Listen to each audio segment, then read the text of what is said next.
RJ Rohini tax நேயர்களுக்கு வணக்கம். இன்னைக்கு இந்த வீடியோல நான் பேச போற விஷயம் சோசியல் மீடியால ட்ரெண்டிங் இல்ல, போட்ட உடனே பதிக்கக்கூடிய வைரல் கண்டென்ட் இல்ல. மக்கள் நிறைய பேர் எதிர்பார்த்துட்டு இருக்கிற நயன்தாரா தனுஷுக்கும் இடையே நடக்கக்கூடிய சண்டையை பற்றிய ஒரு எக்ஸ்க்ளூசிவ் அப்டேட் கிடையாது. இது எதுலையுமே அடங்காத ஒரு விஷயம். ஆனா இத பத்தி பேசியே ஆகணும்.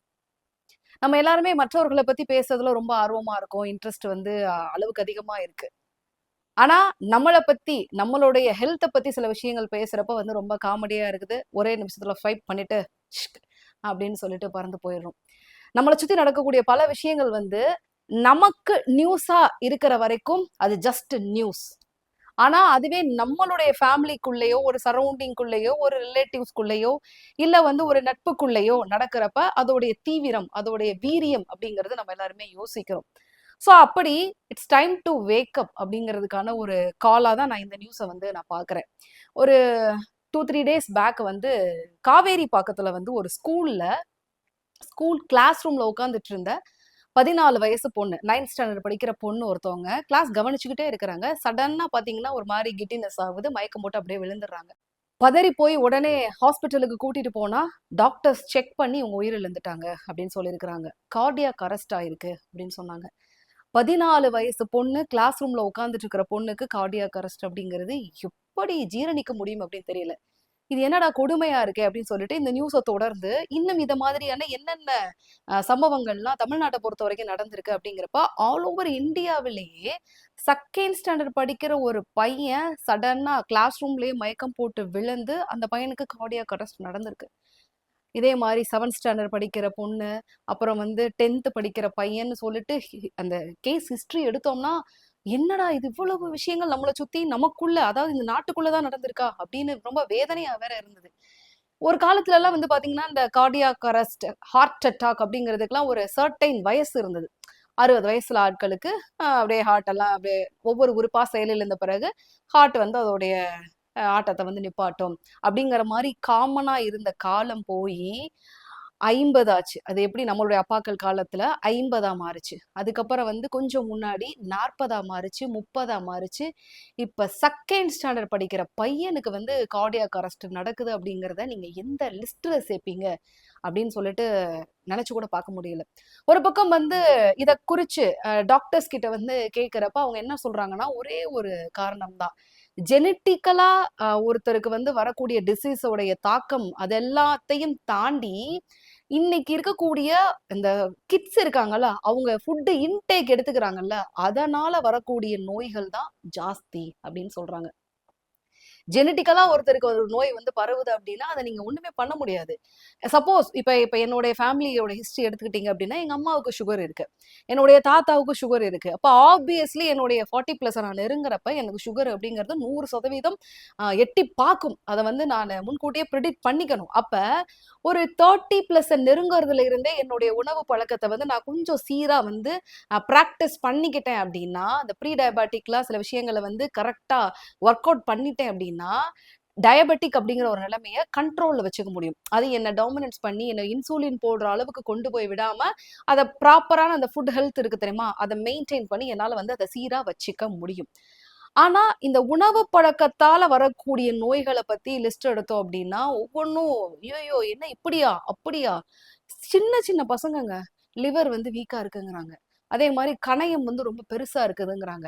அப்புறம் ஃபேட்டி லிவர் அப்படிங்கிறாங்க. இதெல்லாம் என்ன ரீசன் அப்படின்னு சொல்லிட்டு உள்ள போய் பாக்குறப்பதான் சொல்றாங்க அந்த ஃபுட் ஹேபிட்டு.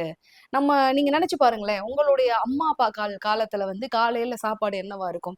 அதிகபட்சம் பாத்தீங்கன்னா சுட சுட கஞ்சியா இருக்கும், இல்லையோ பழைய சோறா கூட இருக்கட்டும். சின்ன வெங்காயம் 2 பச்சை மிளகா போட்டுட்டு ஒரு துவையல் அரைச்சிட்டு பண்ணுவாங்க. நம்ம காலத்துல மேக்சிமம் கஞ்சி, அதுக்கப்புறம் கொஞ்சம் நல்ல நிலைமையெல்லாம் மாறினதுக்கு பிறகு இட்லி தோசை அந்த மாதிரி கொஞ்சம் லைட்டா டிரான்ஸ்ஃபார்ம் ஆச்சு. ஆனா இன்னைக்கு இருக்கக்கூடிய பசங்களுக்கு காலையில டிஃபன் அப்படிங்கிறது நூடுல்ஸா இருக்கு, பாஸ்தாவா இருக்குது, இன்னும் பிரெட் டோஸ்டா இருக்குது, என்னென்னமோ ஃபுட்டு. அதே மாதிரி ஆஃப்டர்நூனுக்கு பாத்தீங்கன்னா ரைஸ்லாம் வெரைட்டியா கேக்குறாங்க. லெமன் சாதம், புளி சாதம், தயிர் சாதம், தக்காளி சாதம்னு சொல்லிட்டு 5 சாப்பாடு அப்பெல்லாம் பிளான் பண்ணி கொடுப்பாங்களா. மண்டே ஆனா இந்த சாப்பாடு, செவ்வாய்க்கிழமான இந்த சாப்பாடுன்னு. பட் இன்னைக்கு பசங்க லிஸ்ட் கொடுக்குறாங்க நமக்கு. எனக்கு இதை கொடுங்க, அதை கொடுங்க, டிஃபனே கொடுத்துருங்க, சாப்பாடு வேணாம். இந்த மாதிரி பசங்க வந்து நமக்கு வந்து சில விஷயங்கள் வந்து சொல்லி தர்றாங்க, இதை கொடுங்க அதை கொடுங்கன்னு. ஈவினிங் திரும்பி வர்றது, ஜங்க் ஃபுட் இருக்கக்கூடிய ஸ்நாக்ஸ் எல்லாம் அள்ளி நொறுக்கிறது, அப்புறம் வந்து படிக்கிறதுக்கு உட்காந்துட்டு ஹோம் ஒர்க்கை முடிக்கிறது, 9 மணி ஆனா தூங்க போறது, திரும்பி ஸ்கூலுக்கு போறது. ரொம்ப ரொம்ப நோட் பண்ண ஒரு விஷயம் என்னன்னா, இன்னைக்கு இருக்கக்கூடிய சிச்சுவேஷன்ஸ்ல ஸ்போர்ட்ஸுக்கு இம்பார்ட்டன்ட் கொடுக்கக்கூடிய ஸ்கூல்ஸை தேடி போய் பேரண்ட்ஸ் சேர்க்குறாங்களா அப்படின்னா ரொம்ப ரொம்ப கம்மி. ஏன்னா இந்த ஸ்போர்ட்ஸ் விஷயங்கள்ல வந்து பசங்க வந்து ஒரு பக்கம் உள்ள போயிட்டாங்கன்னா படிப்புங்கிறது ரொம்ப கம்மியாயிடும். படிப்பு தான் இன்னைக்கு வந்து பிரதானம், அதுல வந்து மிஸ் ஆயிடுச்சு அப்படின்னா லைஃப்ல வந்து கஷ்டப்பட்டுருவாங்க பசங்க. அப்படிங்கிறதுனால இந்த ஸ்போர்ட்ஸுங்கிறது செகண்டரி அப்படிங்கிற ஒரு ஆப்ஷன்ல வந்துடுது. அதனாலேயே அதே மாதிரி இன்னொரு விஷயங்க, ஸ்கூல்ல கூட பாத்தீங்கன்னா பிடி பீரியட் வாரத்துக்கு 2 நாள் இருக்கும். நம்ம டைம்லலாம் வந்து பாத்தீங்கன்னா அந்த பிடி பீரியடை வந்து மேத்ஸ் டீச்சரோ இல்ல சயின்ஸ் டீச்சரோ வந்து கடன் வாங்கி அந்த பீரியட்ல தான் வந்து மாங்குன்னு பாடம் நடத்துவாங்க. அதையும் தாண்டி ஸ்கூல் முடிச்சதுக்கு பிறகு நம்ம எல்லாருமே கிரவுண்டு தான் கதின்னு கிடப்போம், விளையாடிட்டு வல்ல புழுதியில பிரண்டி எடுத்துட்டு சட்டையெல்லாம் அழுக்காக்கிட்டு அதுக்கப்புறம் வீட்டுக்கு போவோம். சனி ஞாயிறு என்னைக்காவது நம்ம எல்லாம் வீடு தங்கியிருக்கோமா? 90s கிட்ஸ் 80s கிட்ஸ் நான் உங்களை எல்லாருமே கேட்கிறேன், என்னைக்காவது வீடு தங்கியிருக்கோமா? ஒரு பெரிய கிரவுண்ட் இருக்கும், காலையில இருந்து சாயங்காலம் வரைக்கும் அங்கதான் கிடப்போம், சாப்பாடு கீப்பாடு எல்லாம் அதுக்கப்புறம் தான். நம்மளை தேடுறது கூட வந்து இது பண்ண மாட்டாங்க, ஏன்னா தெரியும் பத்திரமா அங்கதான் இருக்க போறாங்க அப்படின்னு சொல்லிட்டு. ஆனா இன்னைக்கு இருக்கக்கூடிய சூழல்ல வெளியில ரோட்டுல ஒரு 2 நிமிஷம் அவங்களோட குழந்தைகளை நிக்க வைக்கிறதுல சேஃப்டி இல்ல. எப்ப என்ன நடக்கும், யார் வந்து ஏதாவது பண்ணிடுவாங்களோ அப்படிங்கிற மாதிரி பல கேள்விகள். நம்பி வெளியில வந்து கிரவுண்டுக்கு அனுப்பி விளையாட வைக்கிறதுல பெரிய சிக்கல் இருக்கு. ஃபர்ஸ்ட் அதுக்கு கிரவுண்ட் இருக்கணும். இன்னைக்கு எத்தனை பேர் வந்து பாத்தீங்கன்னா வீட்டு வெளியில வந்து விளையாடக்கூடிய அளவுக்கு ஸ்பேஷியஸான ஒரு கிரவுண்ட் இருக்கக்கூடிய அமைப்புல ஒரு வீடை வச்சிருக்கீங்க? சென்னை மாதிரியான இடங்கள்ல வீட்டுக்கு வெளியில ஒத்த பைக்கை நிப்பாட்டுறதுக்கே வந்து ரொம்ப கஷ்டமான ஒரு சூழல்லாம் வந்து நம்ம பார்த்துக்கிட்டு இருக்கோம். அப்படிப்பட்ட சூழல்ல வெளியில போய் விளையாடுறதுக்கான ஆக்டிவிட்டிஸே பசங்களுக்கு கிடையாது. ரொம்ப ரொம்ப சின்ன சின்ன சந்து, அதுலயே வந்து தெருவுல விளையாடுறதுக்கான சூழலே கிடையாது. நம்பி கிரவுண்ட்ல அனுப்புறதுக்கு கூட ஒருத்தர் போய் பார்க்கணும். அப்பதான் வந்து ஏன்னா யார் யார் வந்து விளையாடுறாங்க, என்ன நடக்குதுங்கிறது தெரியாது. அப்ப அம்மாவோ அப்பாவோ தாத்தாவோ பாட்டியோ யாரோ ஒருத்தர் கொண்டு போய் வாட்ச் பண்ணிட்டே இருக்க வேண்டிய சூழல் அதுக்கு இன்னைக்கு கிடையாது. ஏன்னா 2 பேரும் ஒர்க்கிங் பீப்புளா இருக்காங்க. அப்ப அவங்களுக்கான ஆக்டிவிட்டிஸ் ரொம்பவே குறைஞ்சு போயிடுது. ஸ்கூல்லயும் வந்து பாத்தீங்கன்னா வாரத்துல 2 நாள் நடக்கக்கூடிய அந்த பிடி பீரியட் எந்த அளவுக்கு பத்தும் அப்படிங்கிற ஒரு மிகப்பெரிய கேள்வி இருக்கு. ஸோ ஃபைனலா குழந்தைகளுடைய ஃபுட்டு விஷயத்திலையும் சரி, அவங்களுடைய ஆக்டிவிட்டீஸ்லயும் வந்து ரொம்ப ரொம்ப லேக் இருக்கிறதுங்கிறது தான் இன்னைக்கு நிறைய குழந்தைகள் நோய்வாய்ப்படுறதுக்கு மிக முக்கியமான காரணமா இருக்கு அப்படின்னு சொல்றாங்க. என்னதான் பண்றது அப்படிங்கிறப்ப சில விஷயங்களை நீங்க மெனக்கடல் எடுத்து செஞ்சுதான் ஆகணும். நம்ம எப்படி உயிர் வாழ்றதுக்கு உணவை சாப்பிடணும், சில விஷயங்களை ஃபாலோ பண்ணணும் அப்படிங்கிற ஒரு கட்டாயத்துல இருக்கும். அதே மாதிரிதான் நம்ம பசங்களுக்கு ஆரோக்கியத்தை கொடுக்கணும் அப்படிங்கிறதுக்காக பெத்தவங்களா இருக்கக்கூடிய நாம சில விஷயங்களை மெனக்கடல் செஞ்சுதான் ஆகணும். அது வந்து நீங்க நினைப்பீங்க, எங்க அவங்க கேட்கிற மாதிரி நியூட்ரிஷியஸ் ஃபுட் எல்லாம் கொடுக்கணும் அப்படின்னா எவ்வளவு காஸ்ட்லியா இருக்கும், எங்களுக்கு அந்த அளவுக்கு வசதி இல்லைங்க, நீங்க நீங்க நினைப்பீங்க நீங்க புரோட்டீன் கொடுங்க அது கொடுங்கலாம் சொல்லுவீங்க. சிம்பிள் சிம்பிள், ரொம்ப ரொம்ப சிம்பிள். காலையில எழுந்ததுமே வந்து பாத்தீங்கன்னா நீங்க குழந்தைகளுக்கு அதிகபட்சமா 2 இட்லி கொடுத்தாலே போதுமானது. அதற்கு வந்து கொடுக்கக்கூடிய சைட் டிஷ்ல வந்து உங்களுடைய கவனம் இருக்கட்டும். அதாவது பருப்பு வந்து நிறைந்த ஒரு சாம்பாரா கொடுக்கறப்ப பருப்புல வந்து புரோட்டீன் இருக்கு உங்களுக்கு தெரியும். சோ அதை வந்து பேலன்ஸ் பண்றதுக்கு நல்லா இருக்கும். மேக்சிமம் சில கார்போஹைட்ரேட்டும் புரோட்டீனும் காலையில வந்து கொடுக்கறது தான் பெஸ்ட் ஃபுட்டு அப்படின்னு சொல்றாங்க. அப்ப கார்போஹைட்ரேட் உங்களுக்கே தெரியும் ரைஸ்ல இருக்கு, அதே மாதிரி பருப்புல வந்து புரோட்டீன் இருக்கு. அப்ப இது 2 சேர்ந்த கலவையாக காலையில ஒரு டிஃபனை நீங்க கொடுக்கறப்ப அது காலை உணவுக்கு சஃபிஷியண்டா இருக்கும். ஸோ ஒரு நாள் நீங்க இட்லியும் சாம்பாரும் கொடுத்தீங்க அப்படின்னா அடுத்த நாள் வேற மாத்துங்க. முதல் நாளே வந்து பாத்தீங்கன்னா அந்த கொண்டக்கடலை, அதுக்கப்புறம் சில பருப்பு வகைகள் 4-5 பருப்புகளை வந்து ஒண்ணா ஊற போட்டீங்க அப்படின்னா நல்லா ஊறிடும். காலையில எந்திரிச்சதுமே அதை அரைச்சு அப்படியே ஃப்ரெஷ்ஷா வந்து நீங்க தோசை வார்த்து ஒரு சட்னி வச்சு கொடுக்கலாம். அப்போ ஃபுல் புரோட்டீன் பிரேக்ஃபாஸ்டா அது ஒரு நாள் இருக்கும். நீங்க ஒரு கைப்பிடி போட்டாலே போதுங்க. ஒரு கண்டிப்பா வந்து பாத்தீங்கன்னா ஒரு 6 தோசை 7 தோசை வரும். ஒரு குழந்தைக்கு அதிகபட்சமா காலையில ஒரு தோசையில இருந்து 2 தோசை சாப்பிடுறதுக்கு போதுமானதா இருக்கும். சோ இதை ஒரு நாள் ட்ரை பண்ணலாம். ஒரு நாள் என்ன பண்ணலாம் அப்படின்னா 2 முட்டையை மட்டும் வேக வச்சு நீங்க காலையில கொடுங்க. அது வந்து ஒரு புரோட்டீன் சப்ளிமெண்ட். சோ அதை வந்து கொடுக்குறீங்களா? முட்டை இல்லைங்க நாங்க நான்வெஜ் சாப்பிட மாட்டோம் அப்படின்னா பன்னீர் கொடுங்க. ஒரு பாக்கெட்டை நீங்க வாங்கிட்டு 2ஆ கட் பண்ணி, அதாவது 2 போர்ஷனா கட் பண்ணிக்கோங்க. ஒரு நாள் வந்து வச்சுக்கோங்க. அடுத்த நாள் அந்த போர்ஷனை இன்னொரு நாள் யூஸ் பண்ணுங்க. வெறும் பன்னீர், வெங்காயம், ஒரு கேப்சிகம் இல்லைன்னா ஏதோ ஒரு கேரட், பீன்ஸ் கொஞ்சமா நீங்க ஆயில் விட்டுட்டு அப்படியே வந்து லைட்டா வந்து என்ன சொல்றது, கடாயில போட்டு ஒரு சின்ன ஃப்ரை மட்டும் பண்ணிட்டு அப்படியே கொடுத்தீங்க அப்படின்னா உங்களுக்கு அன்னைக்கு தேவையான ஆகாரம் கிடைக்கும். ஸோ காலை உணவில் கம்பல்சரி கார்போஹைட்ரேட்டும் புரோட்டீனும் அவசியம். மதிய உணவு ரொம்ப ரொம்ப முக்கியமானதுங்க. நீங்க வெரைட்டி ரைஸ் என்ன வேணாலும் செஞ்சு குடுங்க. தயிர் சாதம் செய்யுங்க, புளி சாதம் செய்யுங்க, லெமன் சாதம் செய்யுங்க, தக்காளி சாதம் செய்யுங்க. இல்ல ஏதோ ஒரு பொடிய போட்டு பூண்டு பொடி, பருப்பு பொடி போட்டு சாப்பாடு கூட செஞ்சுடுங்க. ஆனா ரொம்ப ரொம்ப முக்கியமானது காய்கறி வைங்க. ஒரு நாளைக்கு கண்டிப்பா 2 காயாவது வைக்கணும் அப்படிங்கிறது அவசியம்னு சொல்றாங்க. நம்மளால 2 காய் செய்ய முடியல அப்படின்னாலும், ஒரு குழந்தைய ஒரு நாளைக்கு மதிய வேளையில 50 கிராம் அளவிற்காவது காய வந்து சாப்பிட வைக்கணும். அதுக்கான பிராக்டிஸ வந்து யாரு குடுக்கணும் அப்டின்னா, பேரண்ட்ஸ் ஆகிய நீங்க தான் குடுக்கணும். நெறைய பேர் வந்து பெருமையா வந்து நெறைய இடங்கள்ல சொல்லுவாங்க. அவன் அப்புறம் காயே சாப்பிட மாட்டான். அவன் வந்து இதுவே சாப்பிட மாட்டான். இத சொல்றதுக்கு வந்து ஏன் அவ்வளோ பெருமையா இருக்கு அப்டிங்கிறது எனக்கு தெரியல. அத பிராக்டிஸ் பண்ண வேண்டியது உங்களுடைய வேலை தான. அவனுக்கு பேச்சு கத்துக் குடுத்தது, நடக்க கத்துக் குடுத்தது எல்லாமே வந்து கிரெடிட் நீங்க எடுத்துக்கிறப்ப, சாப்பாடு விஷயத்தையும் இதெல்லாம் சாப்பிடுவாங்கிறத கத்துக் குடுக்கிறதுக்கான மொத்த கிரெடிட்டும் உங்களுக்கு தான. அத நீங்க தான பிராக்டிஸ் பண்ணணும். எல்லா விஷயத்தையுமே நீங்க கத்துக் குடுத்துட்டு, சாப்பிடுறத மட்டும் நான் கேட்க மாட்டான் அப்படின்னு சொல்றது எப்படின்னா, ஏதோ ஒரு சாக்கு போக்கு சொல்ற மாதிரி. அப்ப நீங்க கரெக்ட்டா டீச் பண்ணல. நீங்க ஏதோ ஒரு விஷயத்துல பெரிய மிஸ்டேக் பண்றீங்க. அதனால தான் வந்து பாத்தீங்கன்னா, அந்த பசங்க வந்து ஃபுட் விஷயத்துல வந்து பிடிவாதம் பண்றதுக்கோ, இல்ல ஏதோ வந்து மாற்றி சில விஷயங்கள் பண்றதுக்கோ காரணமா இருக்கு. சோ அது என்ன அப்படிங்கிறத கண்டுபிடிச்சு, அவங்கள எப்படி வந்து காய் சாப்பிடுறதுக்கு பிராக்டிஸ் பண்ணணும் அப்படின்னு பாருங்க. கம்பல்சரி நீங்க என்ன மாதிரியான வெரைட்டி ரைஸ் செஞ்சாலும் மதியானம் கண்டிப்பா ஒரு கப் அளவிற்கு காய சமைச்சு குடுங்க. அவரைக்காய், பீன்ஸு, கேரட்டு, மஷ்ரூமு என்னென்னவோ நல்ல நல்ல சத்துக்கள் நிறைந்த காய்கறிகள் அவ்வளவு கொட்டி கிடக்கு. எப்ப பார்த்தாலும் வெரைட்டி ரைஸ் செஞ்ச உடனே சைட் டிஷ்ஷா வந்து உருளைக்கிழங்கு பொரியல வந்து பண்ணி விட்டுட்டு அப்படியே டிஃபன் பாக்ஸ கட்டி அனுப்புறதுங்கிறத ப்ளீஸ் வந்து மேக்ஸிமம் அவாய்ட் பண்ணுங்க. ஒரு நாள் வாரத்துல ஒரு நாள் நீங்க அதுக்கு சைட் டிஷ்ஷா உருளைக்கிழங்கு குடுத்தா போதுமானது. பையன் வந்து உருளைக்கிழங்கு தான் விரும்பி சாப்பிடுறான் அப்படின்னு சொல்லிட்டு ஃபுல் அண்ட் ஃபுல் அதையே செஞ்சு குடுக்கறது, ஃப்ரை பண்ண உருளைக்கிழங்கு வச்சு குடுக்கறதும் கூட ஹெல்த்தியான டயட்டு கிடையாது. தினம் தினம் கம்பல்சரி காய் சாப்பிட வைக்கிறதுங்கிறது பெத்தவங்க உங்களுடைய பொறுப்பு. முக்கியமான இன்னொரு விஷயம், ஸ்கூல்ல வந்து நீங்க குடுக்கக்கூடிய அந்த ஸ்நாக்ஸ்ல எவ்வளவு பேர் கவனம் செலுத்தி செய்றீங்க அப்படிங்கிறதுல ஒரு பெரிய கேள்வி இருக்கு. ஆனா ஊனா அந்த ஸ்நாக்ஸ் பாக்ஸ தொறந்தீங்க அப்படின்னா பிஸ்கட்ஸ். அப்புறம் ஈஸியா வந்து இந்த பாக்கெட் ஃபுட்ஸ் அதுதான் வந்து பிரதானமா இருக்கும். ஏன்னா காலையில ஸ்நாக்ஸுக்காக மெனக்கெட்டு சில விஷயங்கள் பண்றதுங்கிறது ரொம்ப ரொம்ப கஷ்டம். எனக்கு தெரியும் 6 மணிக்கு அம்மாக்கள் எல்லாருமே எந்திரிக்கிறாங்க. ஏன்னா நானும் எந்திரிக்கிறேன். 6 மணிக்கு எழுந்திருச்சு 2 பேருக்கு வந்து சாப்பாடு செஞ்சு, டிஃபன் செஞ்சு, டிஃபன் பாக்ஸ்ல பேக் பண்ணி, தண்ணியிலேருந்து எல்லாம் எடுத்து வச்சு, அதன் பிறகு எழுப்பி, குளிப்பாட்டி, ரெடி பண்ணி, ஷூ போட்டு அதன் பிறகு ஆட்டோல ஏத்தி விட்டு ஸ்கூலுக்கு அனுப்புறதுங்கிறது பெரிய ப்ராசஸ். அஸ் அ மதரா தான் நான் கண்டிப்பா பேசிக்கிட்டு இருக்கிறேன். ஆனா, கண்டிப்பா நீங்க மனசு வச்சீங்க அப்படின்னா, வேலைய வந்து ஈஸியா வந்து பண்றதுக்கு, ரெக்டிஃபை பண்றதுக்கு சொல்யூஷன்ஸ் நம்ம கையில இருக்கு அப்படிங்கிறதுக்காக தான் இவ்வளவு நேரம் இந்த வீடியோல நான் மெனக்கெட்டு பேசிக்கிட்டு இருக்கிறேன். சோ காலையில ஸ்நாக்ஸ்ல வந்து தயவு செய்து பிஸ்கட் பாக்கெட்ஸ் வந்து திணிச்சு வைக்கிறத தவிருங்க. ஏன்னா, நெறைய குழந்தைகளுக்கு பிஸ்கட்ஸ் வந்து கான்ஸ்டிபேஷன வந்து உருவாக்கும். நீங்க நல்லா நோட் பண்ணீங்கன்னா, உங்க குழந்தை வந்து டெய்லி மோஷன் போறது, அதே மாரி அதோட ஃப்ரீக்வென்ட்டா அது எத்தன தடவ மோஷன் போறாங்க அப்படிங்கிறதெல்லாம் நீங்க நோட் பண்ணீங்க அப்படின்னா, அது கான்ஸ்டிபேஷன்ல இருக்காங்களா? உங்களுக்கு டைஜெஷன் வந்து ப்ராப்பரா இருக்கா? அப்படிங்கிறதெல்லாம் நீங்க கண்டிப்பா வந்து கெஸ் பண்ணிறலாம். சோ பிஸ்கட்ஸ் இந்த மாதிரியான மைதா ஃபுட்ஸ் வந்து நீங்க குடுக்க கான்ஸ்டிபேஷன் உங்களுக்கு இருந்துகிட்டே இருக்கும். அதை தவிர்ப்பதற்கு தயவு செய்து பழங்கள் வாங்கிக்கோங்க. நீங்க ரொம்ப காஸ்ட்லியா நான் மாதுளம்பழம் தான் வாங்கிக்கணும், நீங்க ஆப்பிள் தான் வாங்கிக்கணும் அப்படிலாம் கிடையாது. ஏழைகளுக்கு ஏத்த கொய்யா பழம் இருக்குதுங்க. நான் இப்ப போன வாரம் கூட வாங்கினேன். 1 கிலோ ரூ. 70. நீங்க 1 கிலோ வந்து பழத்த வாங்குனீங்கன்னா, அந்த 1 வாரத்துக்கான ஸ்நாக்ஸ வந்து கண்டிப்பா வந்து பூர்த்தி பண்ணலாம். தினமும் அழகா கொய்யா பழத்த நறுக்கி, அவங்களுக்கு வந்து ஃபுட்ல குடுங்க. கான்ஸ்டிபேஷனுக்கு மிகப்பெரிய ஹெல்ப் பண்ணக்கூடிய ஒரு பழம். அடுத்த நாள் என்ன பண்ணுங்கன்னா, 4 பாதாம ஊற வச்சு, அத வந்து குடுங்க.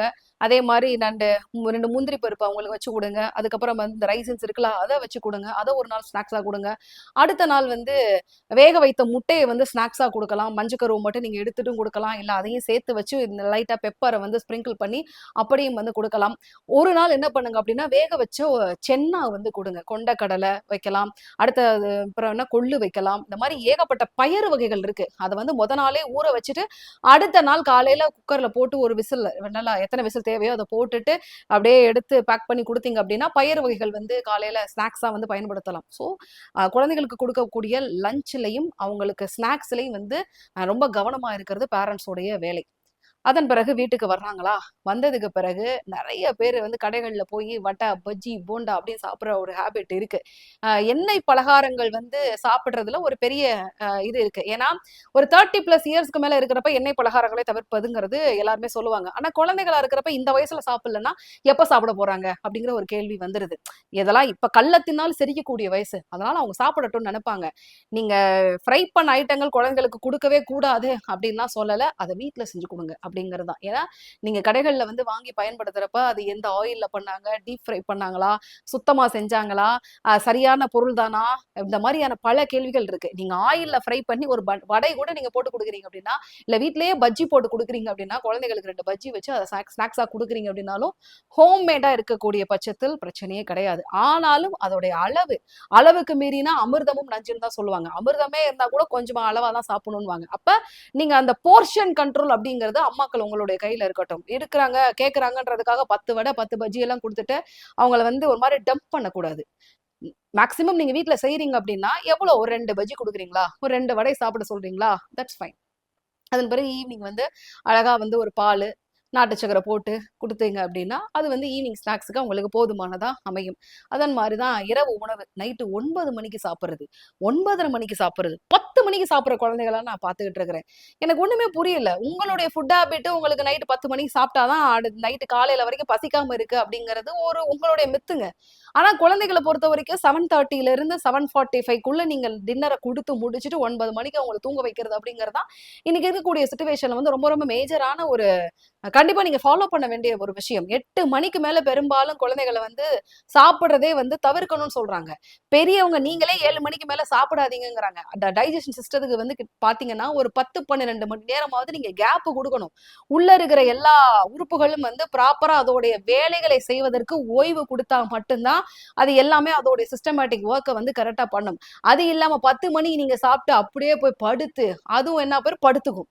அப்ப என்ன ஆகும், எதுவுமே செரிக்காம அங்க இங்க ஃபேட்டா வந்து டெபாசிட் ஆகும். அதுக்கப்புறம் வந்து தொப்பை தொங்கிடுச்சு, எனக்கு வந்து இந்த இடத்துல வெயிட் போயிடுச்சு, இந்த இடத்துல இப்படி ஆயிடுச்சு அப்படின்னு சொல்றதுல வந்து பிரயோஜனமே கிடையாது. சோ நீங்க வந்து எந்த அளவுக்கு இருக்கீங்க அப்படிங்கிறத பார்த்துதான் அந்த பசங்களும் வந்து ஃபாலோ பண்ணுவாங்க. நீங்க 8 மணிக்குள்ள உணவை எடுத்துக்கிறது ப்ராப்பரா மெயின்டைன் பண்ணீங்கன்னா பசங்களும் அதை பார்த்து மெயின்டைன் பண்ணுவாங்க. நைட்டும் வந்து பாத்தீங்கன்னா ரொம்ப ரொம்ப லைட் ஃபுட் வந்து கொடுக்கறதுங்கிறது நல்ல விஷயம். தயவு செய்து நீங்க தவிர்க்க முடியாது. இந்த பசங்க வந்து ஃப்ரைட் ரைஸ் கேட்கறது, நூடுல்ஸ் கேட்கறது, அதன் பிறகு கடைகள்ல ஆசைப்பட்டு பிரியாணி கேட்கறது, இதெல்லாம் வந்து தவிர்க்கவே முடியாது. ஆனா அதோடைய அளவை வந்து லிமிட் பண்ண வேண்டியது பேரண்ட்ஸோடைய கையில இருக்கு. தினம் தினம் கொடுக்கறதுங்கிறதெல்லாம் தயவு செய்து யோசிக்க கூட செய்யாதீங்க. வாரத்துக்கு 1 அப்படிங்கிறது கூட வந்து பாத்தீங்கன்னா தேவையில்லை. மாதத்திற்கு ஒன்றே போதுமானது அப்படின்னு சொல்லிட்டு நியூட்ரிஷனிஸ்ட் வந்து சொல்றாங்க. அவ்வளவுலாம் ஜங்க் எல்லாம் தேவையில்லைங்க. பசங்களுக்கு தேவையான புரோட்டீன் சப்ளிமெண்ட், கார்போஹைட்ரேட்ஸ், மற்ற விஷயங்கள் எல்லாத்தையுமே வீட்டுல இருக்கக்கூடிய உணவுகள்ல தான் கொடுக்கணுமே தவிர அவங்க ஆசைப்படுறாங்க அப்படிங்கிறதுக்காக சில விஷயங்கள் பண்ணீங்க அப்படின்னாலே டைஜஷன் சிஸ்டத்தை வந்து கொலாப்ஸ் பண்ணி விட்ட மாதிரி ஆயிடும் அப்படின்னு சொல்றாங்க. ஸோ தயவு செய்து பசங்க ரொம்ப ஆசைப்பட்டு சில விஷயங்கள் கேட்கறாங்க அப்படின்னா அதை மந்த்லி ஒன்ஸா வந்து பிளான் பண்ணிக்கோங்க. தவிர்க்கவே முடியாத பட்சத்தில் இல்ல என் பையன் அப்படி வந்து ஒரு விஷயத்த கேட்கவே மாட்டானா ரொம்ப சந்தோஷம். அப்படிப்பட்ட பிள்ளை கிடைக்கிறது பெரிய வரம். எனக்கு ஹோட்டலுக்கு போய் பிரியாணி வாங்கி கொடு, ஃப்ரைட் ரைஸ் வாங்கி கொடு, 65 வாங்கி கொடு, அப்புறம் வந்து எனக்கு அது வாங்கி கொடு இது வாங்கி கொடுன்னு இந்த பசங்க கேட்காமலே இருக்காங்க அப்படின்னா நீங்கள் அப்படிப்பட்ட பிள்ளைகளை பெற்றிருந்தீங்கன்னா அது பெரிய வரம் அப்படின்னு தான் சொல்லணும். சோ அந்த விஷயத்தை நீங்க தான் நோட் பண்ணிக்கணும். இது இல்லாம நான் ஒரு நாளைக்கு காலையில ஆரம்பித்து நைட் வரைக்கும் அவங்களுடைய ஷெட்யூல்ஸ் வந்து எப்படி இருக்கணும், எப்படிப்பட்ட உணவு கொடுக்கணும் அப்படிங்கறத நான் சொன்னேன். இது இல்லாமல் கண்டிப்பா சனி ஞாயிறு அப்படிங்கிற லீவ் வந்து பசங்களுக்கு கிடைக்குது. தயவு செய்து பேரண்ட்ஸ் நிறைய பேர் நோட் பண்ண வரைக்கும் அவங்கள வெளியில விளையாட விடுங்க. அது ரொம்ப ரொம்ப மெயின். எதுக்காகனா சன்னோட எக்ஸ்போஷர்ஸ் வந்து அவங்களுடைய ஸ்கின்ல பட்டா மட்டும்தான் விட்டமின் டி அப்படிங்கிறது அவங்களுடைய நேச்சுரலா பாடியில வந்து இருக்கும். நோய் எதிர்ப்பு சக்திக்கான முக்கியமான சோர்ஸும் அதுதான். ஸோ கண்டிப்பா ஏன்னா நம்மலாம் வந்து கிரவுண்ட்ல மல்லு கட்டி விளையாடிட்டு வந்தோம். நம்மளை கேட்கறதுக்கு ஏன் விளையாட போனேன்னு சொல்லிட்டு நம்ம அடி வாங்கினதே கிடையாது. ஏன் வீட்டுக்கு சீக்கிரம் வரலங்கிறதுக்கு தான் வேணா அடி வாங்கியிருப்போம். ஆனா விளையாட போனதுக்கு அடிச்சதே கிடையாது. ஆனா இன்னைக்கு பசங்களை விளையாட போறதுக்கான சூழலே இல்லாம எங்க போய் விளையாடுவாங்க அப்படிங்கிற மாதிரி ஒரு பெரிய கேள்வி இருக்கு. அதனால மேக்சிமம் பசங்க தன்னுடைய உடலை ஆக்டிவா வச்சுக்கிறதுக்கு என்னென்ன விஷயங்கள் பண்றாங்களோ ப்ளீஸ் விட்டுனுங்க. மண்ணு மாதிரி புரட்டி எடுத்துட்டு வர்றாங்களா பரவாயில்ல, புரட்டி எடுத்துட்டு வந்தாலும் பரவாயில்ல, துவைச்சிக்கலாம். இல்ல ரொம்ப கஷ்டமா இருக்குன்னா பசங்களே துவைக்கிறதுக்கும் ப்ராக்டிஸ் பண்ணிக்கோங்க. ஏன்னா அது ஒரு வகையான ஆக்டிவிட்டியில வந்து போயிடும். ஸோ அவங்களுடைய பிசிக்கல் ஆக்டிவிட்டி வந்து பாத்தீங்கன்னா ப்ராப்பரா இருக்கிறத பேரண்ட்ஸ் நீங்க வந்து நோட் பண்ணுங்க. வெயில்ல போய் விளையாடுறாங்களா தயவு செய்து விளையாடட்டும். இல்ல வெயிலே படுற மாதிரி எக்ஸ்போஷரே கிடைக்கல அப்படின்னா ஞாயிற்றுக்கிழமை ஒரு நாள மொட்டை மாடிக்கு போய் கொஞ்சம் லைட்டா உடம்புலாம் எண்ணெய் தேய்ச்சிட்டு சன்னோட எக்ஸ்போஷர் பாடியில கிடைக்கிற மாதிரி இந்த பசங்க ஒரு 10 நிமிஷம் வெயில்ல உடம்ப காமிச்சிட்டாவது வர சொல்லுங்க. அது ப்ளீஸ் வந்து பண்ணுங்க. அது ஒன்லி பசங்க மட்டும் கிடையாது. இப்போ எல்லாருமே பண்ணலாம். நம்ம யாருமே வந்து ஸ்கின்னோட எக்ஸ்போஷர் வந்து சன்ல படுற மாதிரி ஒர்க்ல வந்து இல்ல. அழகா வீட்டுக்குள்ள இருக்கிறோம், ஏசி போட்டு தூங்கிடுறோம், ஆபீஸ்க்கு போறோம், ஏசியில ஜம்முன்னு உட்காந்துக்கிறோம். எங்க வெயில் படுது? நிறைய பெண்கள் நான் பார்த்திருக்கிறேன். எங்க வண்டி ஓட்டுறப்ப வந்து ஃபுல் கிளவுஸ் இப்படி போட்டுட்டு இப்படி பண்ணிட்டு அப்படி போறதுங்கிறத பெருமையா நினைக்கிறாங்க. பட் நான் என்ன பண்ணுவேன் அப்படின்னா இந்த முகத்தை மட்டும் கவர் பண்ணிப்பேன். ஏன்னா தூசி அலர்ஜி அப்படிங்கிறதுனால. ஆனா இது நாள் வரை இந்த ஸ்கின், அதாவது கையில இருக்கக்கூடிய அந்த ஸ்கின் கருப்பாயிடும் அப்படிங்கிறதுக்காக நான் வந்து அந்த கிளவுஸ் போட்டதே கிடையாது. அப்படியாவது சூரிய ஒளி படட்டும் அப்படின்னு சொல்லிட்டு அப்படியே தான் போவேன். ஸோ எல்லாருமே வந்து சன்னோட எக்ஸ்போஷர் வந்து உங்களோட பாடியில படுற மாதிரி பார்த்துக்கோங்க. ஸோ கண்டிப்பா இந்த வீடியோ வந்து ரொம்ப லென்த்தான வீடியோ தான். ரொம்ப அதிகமா பேசுற மாதிரி சில விஷயங்கள் இருக்கும். நமக்கு சம்பந்தமே இல்லாத ஒரு விஷயத்த பேசுற மாதிரி இருக்கும். ஆனா கண்டிப்பா எங்கேயோ நடக்கிறப்ப மட்டும்தான் அது உங்களுக்கு சம்பந்தம் இல்லாத விஷயமா இருக்கும். நம்மளை சுத்தி நம்ம கிட்ட நெருக்கமானவர்களுக்கு நடந்தா அது வேதனையா இருக்கும். அந்த வேதனை யாருக்குமே வர வேணாம். ஏன்னா அந்த இறந்த பெண் வந்து பாத்தீங்கன்னா 14 வயசு. அவங்களுடைய அப்பா வந்து ஸ்கின் டாக்டரா. எவ்வளவு தூரம் உணவு ஹேபிட் எல்லாம் வந்து அவங்க மெயின்டைன் பண்ணிருப்பாங்க. ஆனா அப்பேற்பட்டவங்களுக்கே அப்படி ஒரு சூழல் வர்றப்ப அன்ஹெல்த்தியான ஒரு ஃபுட் லைஃப்பை வந்து லீட் பண்ணிட்டு இருக்கக்கூடிய நம்மளை வந்து நினைச்சு பாருங்க. நம்மளுடைய பசங்களுடைய ஹெல்த் விஷயத்துல தயவு செய்து அக்கறைப்படுங்க. இதை ஒரு படமாவே எடுத்து முயற்சி பண்ணாரு. நம்ம உங்களுக்கே தெரியும், மோகன் ராஜா வந்து வேலைக்காரன் ஒரு படம் சிவகார்த்திகேயனை வச்சு எடுத்தாரு. அந்த படம் வந்து பாத்தீங்கன்னா பெருசா வந்து போகல. ஆனா இன்னைக்கு மக்கள் சில விஷயங்களை வந்து ஃபாலோ பண்ணணும் அப்படின்னு நினைச்சு அதை கமர்ஷியல் படமா பண்ணாம கருத்து சொல்ல ஒரு விஷயமா எடுத்ததுனால கூட அந்த படம் வந்து பெரிய ரெகக்னிஷன் வந்து பெறாம போயிருக்கலாம். ஆனா உண்மையிலே அதுல என்ன சொல்ல வந்தாங்களோ அது வந்து ஒரு பெரிய கான்செப்ட், அதுதான் உண்மை. ஸோ அந்த ஒரு விஷயத்தை இந்த இடத்துல நான் நினைச்சு பார்க்கணும் அப்படின்னு நினைச்சேன். கண்டிப்பா ப்ளீஸ் உங்களுடைய நேரம் வந்து கொஞ்சம் ஒதுக்கி உணவு பழக்கங்களை நீங்களும் வந்து சீராக மெயின்டைன் பண்ணுங்க. உங்களுடைய பசங்களுடைய ஹெல்த்லையும் வந்து ரொம்ப ரொம்ப அக்கறை எடுத்துக்கோங்க. அவங்கள வந்து நல்ல ஹெல்த்தியான ஃபுட் ஸ்டைலுக்கு கொண்டு வருவது பெற்றவர்கள் உங்களுடைய கடமை. அதை நீங்களும் ஃபாலோ பண்ண வேண்டியதும் கண்டிப்பா வந்து உங்களுடைய ஹெல்த்துக்கு ஒரு நல்ல பெனிஃபிட்டை தரும். மறக்காம வாரத்திற்கு 2 நாளையாவது சன் எக்ஸ்போஷர் உங்களுடைய பாடியில படுற மாதிரி தினமும் பண்றது பெட்ரு. ஆனா டைம் இல்லை அப்படின்னா சாட்டர்டே சண்டேவாவது அதுக்காக நீங்க மெனக்கடல் பண்ணணும் அப்படிங்கிறத ஒரு ரெக்வஸ்டாவே நான் கேட்டுக்கிறேன். இதன் வரைக்கும் ஆர்ஜி ரோகிணி டாக்ஸ்ல நான் எவ்வளவு வீடியோக்கள் பேசியிருக்கேன். ஆனா இன்னைக்கு இந்த வீடியோ பேசியிருக்கிறதுல வந்து எனக்கு மனநிறைவு இருக்கு. ஒரு மதர் ஆஃப் 2 கிட்ஸோடைய அம்மாவா இந்த வீடியோ வந்து பேசுறதுங்கிறது எனக்கு ரொம்ப சந்தோஷமா இருக்கு. ஏன்னா சொன்ன ஒரு விஷயத்த வந்து உங்களுக்கு மட்டும் சொல்லிட்டு நான் ஏதோ காத்துல ஓடுறது கண்டென்ட்டுக்காக பேசுறது கிடையாது. ஆல்மோஸ்ட் வந்து சில மாதங்களாகவே நான் அதை ஃபாலோ பண்ணிக்கிட்டு இருக்கேன். இதை பார்க்கக்கூடிய தாய்மார்களா இருந்தாலும் சரி, அல்ல தந்தைமார்களா இருந்தாலும் சரி, யாராக இருந்தாலும் சரி, ஏதோ ஒரு வகையில இனிஷியேட்டிவா அது இருந்தது அப்படின்னா கூட எனக்கு ரொம்ப சந்தோஷங்க. மீண்டும் உங்களை ஆர்ஜி ரோகிணி டாக்ஸ்ல சந்திக்கிறேன். அதுவரை நன்றி கூறி விடைபெறுவது ஆர்ஜி ரோகிணி. மறக்காம சேனலை லைக் பண்ணுங்க, ஷேர் பண்ணுங்க, சப்ஸ்கிரைப் பண்ணுங்க, சப்போர்ட் பண்ணுங்க.